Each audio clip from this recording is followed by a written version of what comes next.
तो आज summer slam night 2 की एंडिंग देखकर अब फाइनली फील हो रहा है कि जॉन सीना का रिटायरमेंट टूर शुरू हो चुका है। Yes guys, Baba Brock Lesnar is back. Finally Lesnar the anomaly the beast की हो चुकी है वापसी।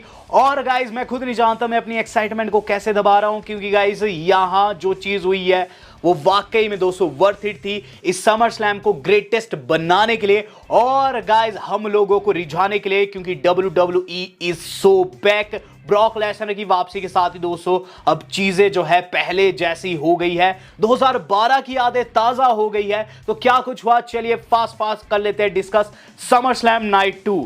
ये दोस्तों हम नहीं जानते थे कि अभी तक का सबसे बेस्ट समर स्लैम बन जाएगा और इसकी शुरुआत दोस्तों की थी द गेम ट्रिपल एच ने। द गेम ट्रिपल एच आते हैं और गाइस रिंग के अंदर आकर दोस्तों उस चीज का वादा करते हैं जो चीज दोस्तों मैं अभी अभी आपको बताया हूं। द गेम ट्रिपल एच कहते हैं कि ये समर स्लैम हिस्ट्री का सबसे बड़ा समर स्लैम बनने वाला है। और ऐसे में अगर आप सोचते हैं आपने कुछ देखा है, इसका मतलब यह है कि आपने अभी तक कुछ नहीं देखा।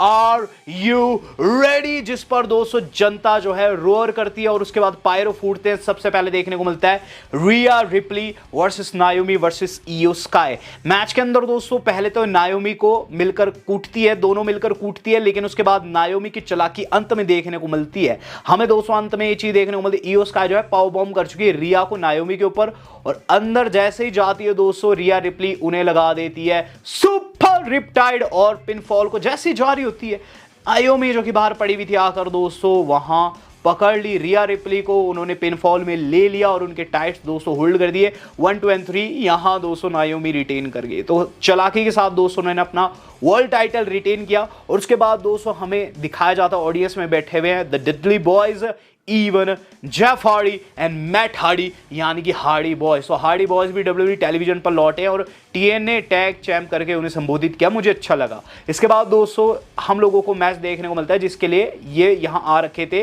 ये भी इसी मैच को देखने आ रखे थे और ये था दोस्तों 6 टैग टीम लैडर मैच। तो गाइस ये जो TLC मैच था बहुत ज़्यादा ब्रूटल था। इसके अंदर दोस्तों बहुत सारी टीम्स थी, इसके अंदर दोस्तों वाइट 6 चैंपियन बनकर उतरे हुए थे और गाइस उन्हीं की पिटाई इन सभी ने मिलकर की। मैच के एंडिंग की बात करूं उससे पहले दोस्तों मैच में ऐसे मूवमेंट्स डिस्कस करना चाहूंगा जो कि गाइस मैंने तो पहले कभी नहीं देखे। यहां दोस्तों हमें क्या चीज देखने को मिलती है, एक के बाद एक लैडर के ऊपर दोस्तों ये सब डाइव लगाते हैं और गाइस जो स्पेनिश फ्लाई लगी रहा वो दोस्तों वर्क ऑफ आर्ट था, बहुत सुंदर था देखने में। जो कि गाइस मेरे हिसाब से जो हमारे अपने नेथन फ्रेजर है, नेथन फ्रेजर नहीं दोस्तों, जो उनके मित्र है दोस्तों नेथन फ्रेजर के, उन्होंने लगाया है दोस्तों एंजेलो को। और उसके बाद दोस्तों मैच आगे बढ़ता है और अंत में दोस्तों जो ये महिलाएं हैं इनकी तरफ से भी एक्शन देखने को मिलता है, जैसे कि कैंडिस जो है जो कि दोस्तों ऑब्वियसली DIY की पार्टनर है, वो आती है, वो दोस्तों कोशिश करती है कि वो टाइटल ऊपर से निकाले, लेकिन उन्हें BFAB टेक डाउन कर देती है, BFAB को टेक डाउन कर देती है निकी क्रॉस। और गाइज फिर से कैंडिस जो है खड़ी होती है, लेकिन गाइज जो स्ट्रीट प्रॉफिट वाले वो टेक डाउन करते हैं DIY को। DIY गलती से दोस्तों लैडर पर से गिरा देते हैं कैंडिस को और होली शी मूवमेंट बन जाता है। अब गाइज मैच की एंडिंग जो थी वो पास थी और हम लोगों को देखने को मिलता है कि गाइज जो uncle Howdy and Eric Rowan है इन्वॉल्वमेंट की कोशिश करते हैं, लेकिन गाइज वहां अंकल हाउडी को तो ऐसा सनसेट पावर बॉम्ब लगा कि उनसे उठ ही नहीं गया, अंड्राडे ने लगाया। और उसके बाद दोस्तों हमें एक चीज़ देखने को मिलती है कि गाइस फाइनली जो गेसी ऊपर चढ़ चुके हैं और गाइस उन्होंने टाइटल ग्रैब कर दिए। वहाँ दोस्तों वाइट 6 की एक बड़ी इंटरफेरेंस के चलते यहाँ जो वाइट 6 है और जो हमारी अपनी सबसे आप कह सकते हैं डरावनी टीम है ये रिटेन कर जाती है। इसके बाद दोस्तों जो अगला मैच हम लोगों को देखने को मिला है वो गाइस मेरे हिसाब से बेटर डिजर्व करता था। ये मैच था बेकी लिंच का जो कि लायरा को फेस करी थी। चूंकि ऑलरेडी हम एक 5 स्टार मैच देख चुके थे तो गाइस यहाँ ऑडियंस ने सोचा नहीं था एक और 5 स्टार मैच होगा। यहाँ मैच की बात कर लेता हूँ। मैच के अंदर दोस्तों पता नहीं चला मैच कब दोस्तों स्ट्रीट फाइट में तब्दील हो गया। वहाँ दोस्तों क्रोबार निकाल देती है लायरा और गाइस बेकी के होश फाख्ता हो जाते हैं।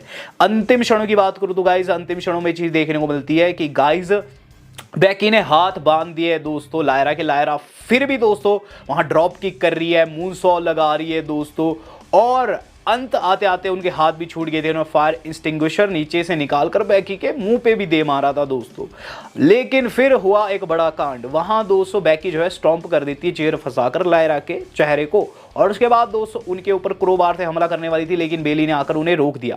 बेली ने बैकी के ऊपर अटैक किया, लेकिन इसका फायदा उल्टा बेली को वहां दोस्तों बेली को नहीं बल्कि बैकी को मिल गया।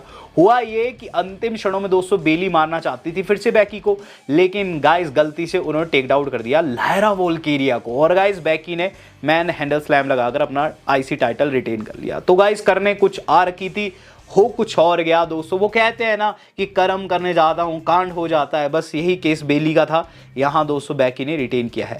इसके बाद दोस्तों Solo Sikoa versus Jacob Fatu match हुआ, जो कि गाइस एक स्टील केज मैच था। मैच के बारे में बोलूं तो गाइस मैच के अंदर पहले तो सब कुछ सही था, लेकिन अंत आते आते चीजें खराब हो गई। वहां दोस्तों जो ये एमएफटी है, ये आ जाता है पूरा का पूरा ग्रुप, जिसे टेक डाउन करने जिमी आते हैं, लेकिन नंबर्स गेम होने के चलते पिट जाते हैं। वहीं दोस्तों सोलो जो है भागने की कोशिश करते हैं केज के ऊपर से, जेकब फाटू ने पकड़ लेते हैं। इसी गहमा गहमी में उनका हाथ दोस्तों कब बंध गया उन्हें पता ही नहीं चला। दरअसल टाला टोंगा केज के ऊपर चढ़कर उनका हाथ हथकड़ी से बांध देता है केज के साथ में, और उसके बाद सोलो दोस्तों निकलने की कोशिश करते हैं, लेकिन गाइस जेकब फाटू ने हथकड़ी ही काट दी और गाइस सोलो को पकड़ लिया। लेकिन एकाएक दोस्तों उनके चेहरे पर आकर बसता है स्टील केज। किसके चेहरे पर? जेकब फाटू के, क्योंकि वो टाला टोंगा ने वहां उनके चेहरे पर दे मारा और सोलो सिकावा यहां एस्केप के द्वारा रिटेन कर गए। मैच के बाद दोस्तों वहां हमें चीज देखने को मिलती है, जिमी उसे उठ खड़े सुपर किक कर चुके जैसे मटेओ एलोआ को खासकर, और दोनों को दोस्तों उन्होंने रिंग में फेंक दिया, जहां दोस्तों जेकब फाटू ने टॉप ऑफ द केज के ऊपर से दोस्तों आप कह सकते हैं मूनसॉल्ट लगाई है और गाइस दोनों को टेक डाउन किया है। तो यहां बदला तो लिया, लेकिन दोस्तों जीत नहीं पाए हैं, और टाइटल दोस्तों यूएस टाइटल जो है रिटेन किया है सोलो ने। अगली चीज जो हम लोगों को देखने को मिल रही है वो गाइस पुरानी यादों को ताजा कर रही है। ये था दोस्तों हमारा सामान्य main event of the evening. इसके अंदर दोस्तों जो हमारे अपने एजे स्टाइल्स है उनकी एंट्रेंस काफी इंपॉर्टेंट थी, काफी यूनिक थी। दरअसल वो अपने बेटे के साथ आ रखे थे जिसके बाल डॉम के जैसे रंगे हुए थे, और खुद दोस्तों उन्होंने एडी गरेरो जैसे कपड़े पहन रखे थे और एडी गरेरो जैसी लो राइडर में वो बैठकर आए थे। ये पूरा का पूरा दोस्तों सीन इसलिए क्रिएट किया गया ताकि डॉम के दिमाग पर दबाव डाला जाए, लेकिन उल्टा ही हो गया। हुआ ये दोस्तों कि वहां डॉम की तरफ से हमें एडी के मूव सेट्स देखने को मिलते हैं, जहां एजे स्टाइल्स भी पीछे नहीं हटते। एक जगह पर दोस्तों जो चेयर वाला एंगल था, जहां दोस्तों पहले चेयर जो है वो फेंकते हैं डॉम और नीचे गिर जाते हैं, और उसके बाद दोस्तों जो एजे है वो अपने गले में फंसा रहे। काफ़ी फनी था, लेकिन अंत में दोस्तों कुछ ऐसा हुआ जो कि एजे ने भी एक्सपेक्ट नहीं किया था। वहां दोस्तों डॉम ने एडी का वो मूव सेट पुल कर दिया जो कि उन्होंने आज से कई साल पहले एंगल के खिलाफ पुल किया था। हुआ ये कि उन्होंने जूता खोल दिया, और गाइस जब काफ क्रशर को जाते हैं दोस्तों एजे, तो जूता हाथ में रह जाता है लेकिन डॉम छूट जाते हैं, और इसी गहमा गहमी में उन्होंने जूता दे मारा एजे के सर के ऊपर, और उसके बाद दोस्तों उन्होंने फ्रॉग स्प्लैश लगाकर उनकी पिन कर दी। तो आईसी टाइटल दोस्तों होल्ड किया है डॉम ने, और कह सकते हैं एडी को काफ़ी अच्छे से यहाँ ट्रिब्यूट दिया गया, दोनों ने दोस्तों ट्रिब्यूट दिया। अब गाइस स्टेफनी देखने को मिल रही है रिंग में, जो कि बता रही है 1,13,000 लोग कुल मिलाकर दोनों नाइट्स पर आए हैं। स्टेफनी दोस्तों काफ़ी अच्छी दिख रही थी, और गाइस अब मेन इवेंट का आरंभ होने वाला था और चीज़ें दोस्तों काफ़ी एक्सट्रीम होने वाली थी। अब गाइस मैं मेन इवेंट से पहले आपको बता दूं कि एग्जैक्टली मुझे नहीं पता किसने कितना फिनिशर मारा है, क्योंकि गाइस इसके अंदर फिनिशर की लिमिट ही नहीं थी। तो अगर कोई ज्ञानी पुरुष है तो कमेंट बॉक्स में बता सकता है कि सीना ने कितने ए लगाए, कोडी ने कितने क्रॉस रोड लगाया। तो मैच की बात कर लेता हूँ सबसे पहले दोस्तों। जो कोडी है उनकी रिंग में एंट्रेंस देखने को मिलती है, जो कि गाइज काफ़ी अच्छी थी, स्कल वाली सेम दोस्तों एंट्रेंस थी। उसके बाद जॉन सीना की एंट्रेंस दोस्तों इस बारी यूनिक थी, यूनिक कह लीजिए या फिर विंटेज कह लीजिए। सीना जो कि काफ़ी टाइम से काफ़ी आप कह सकते बोरिंग एंट्रेंस ले रहे थे, ओजी सीना के तौर पर आज एंट्रेंस लेते हैं, और सीना का थीम सॉन्ग बकायदा प्ले होता है, सीना दौड़ते हुए आते हैं, चीज़ें बिल्कुल नॉस्टैल्जिक थी। मैच शुरू होता है, पहले गले लगते हैं, फिर एक दूसरे को पीटना शुरू करते हैं। मैच के अंदर दोस्तों हमें बहुत सारे मूवमेंट्स ऐसे देखने को मिलते हैं जिन पर विश्वास नहीं होता है, जैसे कि दोस्तों हम लोगों को देखने को मिलता है कि दोनों चेयर से एक दूसरे को मार रहे हैं, और उसके बाद सीना के हाथ पर लग रही है। सीना दोस्तों स्टील स्टेप बाहर फेंक रही कोडी के ऊपर, ए लग रहा है, क्रॉस रोड लग रहा है दोस्तों, किकआउट पे किकआउट हो रहा है।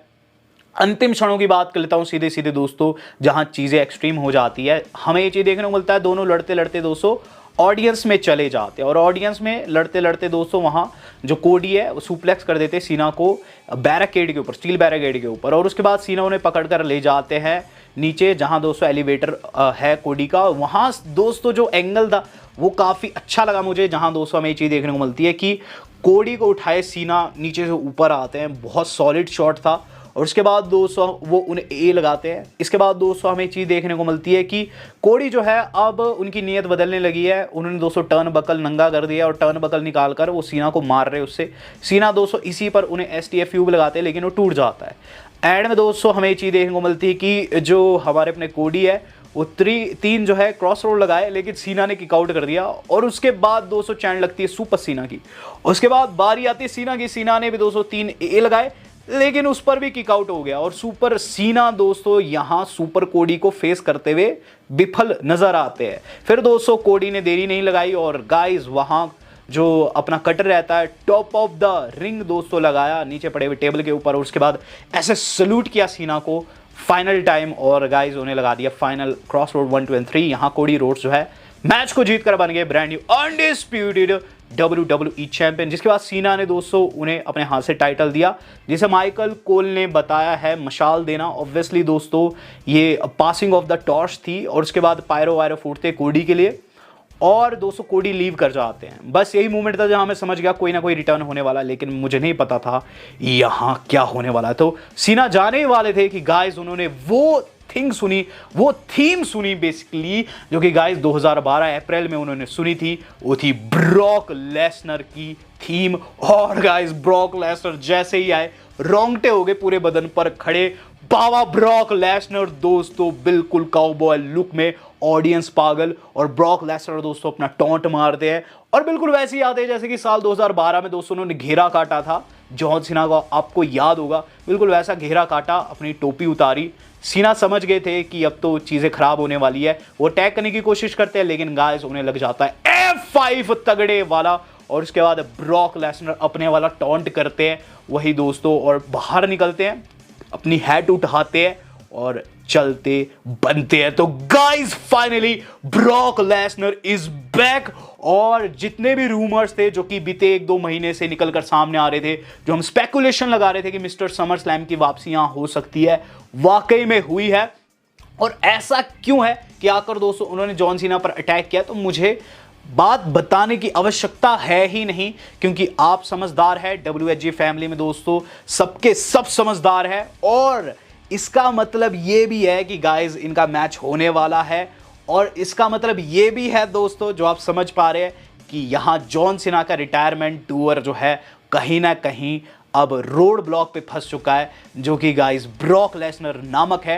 Brock Lesnar the anomaly the beast दोस्तों होने वाले जॉन सीना के नेक्स्ट ओपोनेंट। चूंकि आज से कई साल पहले दोस्तों ब्रॉक लेसनर ने ही सीना का पतन शुरू किया था। ये वो टाइम था जब जॉन सीना टॉप पर थे, लेकिन ब्रॉक लेसनर की वजह से दोस्तों चीजें काफी खराब रही उनके करियर में। दोस्तों ब्रॉक लेसनर काफी बड़ा रोड़ा साबित हुए थे। वही लेसनर अब लौटे हैं ताकि दोस्तों जॉन सीना को आखिरी बार फेस कर सके। क्योंकि गाइस जॉन सीना की जब ओपोनेंट्स की बात आती है तो ब्रॉक लेसनर दोस्तों शीर्ष पर आते हैं। वो लगभग सारे ओपोनेंट्स को जैसे कि पंक और रैंडी को फेस कर चुके हैं।